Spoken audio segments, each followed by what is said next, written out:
Còn nhị tì tô mây nhị hắn xiong xin trời ngã sim mô phê cha nhị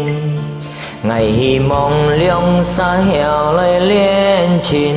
ngày ơi nhị chỗ ngã ơi chín ngày ơi nhị duyên vui nhị sim xiang ăn hô ngày bộ liông xa heo kiệt có liông xa kiệt có hi mong với heo teo lo duyên vui a phùng nhị chuối hồ khu khu kêu kêu con nhị tì hi mong nhị ơi tì ngã cây xin thì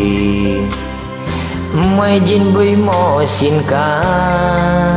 nhị chiều piong hết ngày ali tan xa suy gian li ha mô kyung ha ngày dậy sáng nhị bu kha ngã sim tu chu he nhị mô phê xa he nhị bệnh song xin ngày tuy nhi nhong ban hiền ngã sim tuy nhi chu he đủ ăn chim đi hà ngày trong ly theo co hi mong nhi thăng to ngày lì xiong tèo ngày lút mò he còn nhi bay thăng to hi mong nhi bay xiong to chạy ngã sim ly tuy nhi chui hồ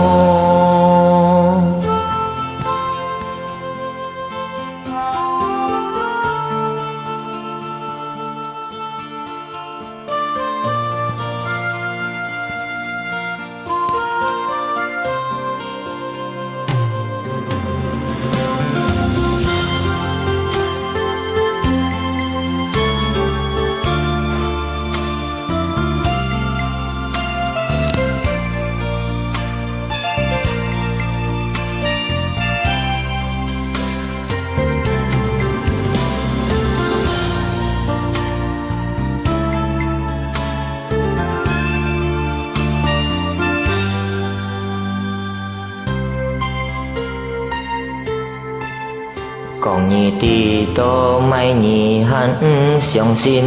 trời ngã sim mô phê cha nhị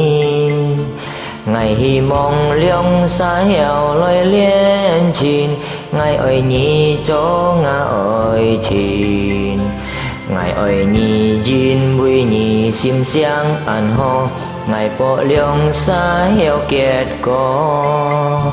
liông xa kiệt có hi mong với heo teo lo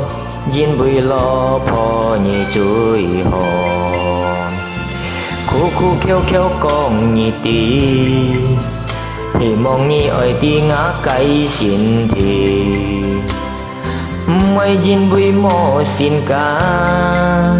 nhị chiều piong hết ngày ali tan xa suy gian li ha mô kyung ha ngày dậy sáng nhị bu kha ngã sim tu chu he nhị mô phê xa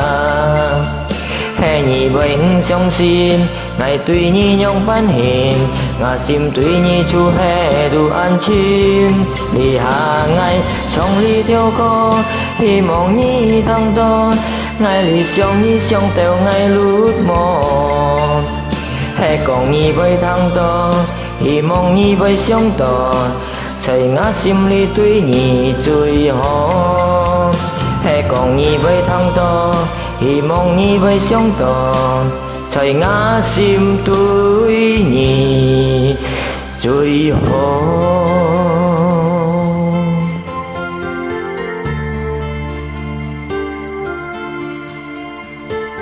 Thank you, ini lagu HK-ku yang ke-8.